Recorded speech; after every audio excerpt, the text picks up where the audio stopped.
When a device connects to a network, one of the first things it needs is an IP address. But what happens when the server responsible for assigning addresses is located in a completely different network? In this video, we're going to answer that question. We'll start by understanding the challenge that occurs when a device tries to obtain an address across network boundaries. From there, we'll follow the complete packet journey step by step, see how requests are forwarded between networks, examine the additional information added along the way, and understand how the server decides which address pool should be used for a particular client. We'll also take a closer look at the GIADDR field, discuss advanced relay information, and see why this mechanism is widely used in enterprise environments where a single server supports devices across many different networks. By the end of this video, you'll have a clear understanding of what happens behind the scenes during address assignment and how Relay makes the entire process possible. Before we understand Relay, let's quickly review how address assignment normally works. When a device starts up, it doesn't have an IP address, a subnet mask, a default gateway, or DNS server information. To obtain these details, it sends a broadcast message asking if any address assignment server is available. The process follows 4 steps: discover, offer, request, and acknowledge. The client first sends a discovery message. The server responds with an offer. The client requests the offered address. The server confirms the lease. At that point, the device has all the information required to communicate on the network. Now let's look at a simple example. The client belongs to 192.168.10.0/24. The server responsible for assigning addresses belongs to 192.168.20.0/24.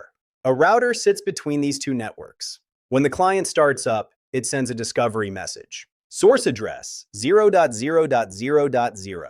Destination address 255.255.255.255. Notice that the destination is a broadcast address. The client is essentially saying, I don't know where the server is, so I'm asking everyone on my local network.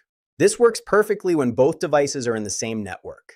But in our case, they are not. As soon as the broadcast reaches the router, a problem appears. Routers do not forward broadcast traffic.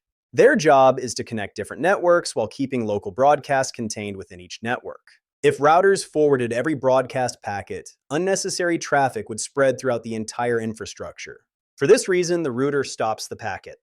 The request never reaches the server. As a result, the client cannot obtain an address. This creates an interesting question. If broadcasts cannot cross routers, how can a single centralized server provide addresses to devices located in dozens or even hundreds of different networks? The answer is Relay, a simple and powerful mechanism. A relay agent acts as an intermediary between the client and the server. Instead of dropping the broadcast packet, it receives the request and forwards it on behalf of the client. The relay function is commonly configured on routers, layer 3 switches, and firewalls. Let's walk through the process step by step. The client sends a discovery message. The relay agent receives it. Rather than forwarding the packet exactly as it was received, the relay agent adds additional information before sending it toward the server. The most important field it adds is called GIADDR. GIADDR stands for Gateway IP Address. Suppose the gateway interface connected to the client network uses 192.168.10.1. The relay agent inserts GIADDR equals 192.168.10.1 into the packet. This field plays a critical role in the process. Think about the situation from the server's perspective. The client still doesn't have an IP address. The original source address remains 0.0.0.0. That value provides no information about where the request originated. Without additional context, the server has no way of determining which network the client belongs to. Without additional context, the server has no way of determining which network the client belongs to. That's exactly why the GIADDR field exists. After adding this information, the relay agent forwards the request as a unicast packet. The packet now successfully travels across the routed network and reaches the server. When the server receives it, one of the first things it checks is the GIADDR field. For example, GIADDR equals 192.168.10.1. Immediately, the server understands that the request originated from the 192.168.10.0/24 network. Now imagine the server manages multiple address pools. Pool A 192.168.10.0/24. Pool B 192.168.2.0.0/24. Pool C 192.168.3.0.0/24. The server compares the GIADDR value against its configured pools. Since the gateway address belongs to the 192.168.10.0/24 network, the server selects Pool A. It then chooses an available address, for example, 192.168.10.50. The server sends an offer back to the relay agent. The relay agent forwards the response to the client. The client accepts the offer, requests the address, receives confirmation, and completes the process. From the client's perspective, everything appears normal.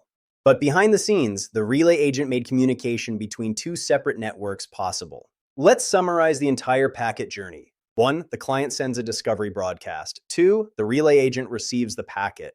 3. The GIADDR field is added. 4. The request is forwarded to the server. 5. The server examines GIADDR. 6. The correct address pool is selected. 7. An offer is generated. 8. The response is sent back through the relay agent. 9. The client completes the process and receives an address. In large enterprise environments, this approach provides several advantages. Instead of deploying separate servers in every network, organizations can maintain a centralized service and allow gateway devices to forward requests on behalf of clients. This simplifies administration, reduces infrastructure requirements, and makes the environment easier to scale. Many enterprise deployments also use Option 82. Option 82 allows the relay agent to insert additional information into the packet.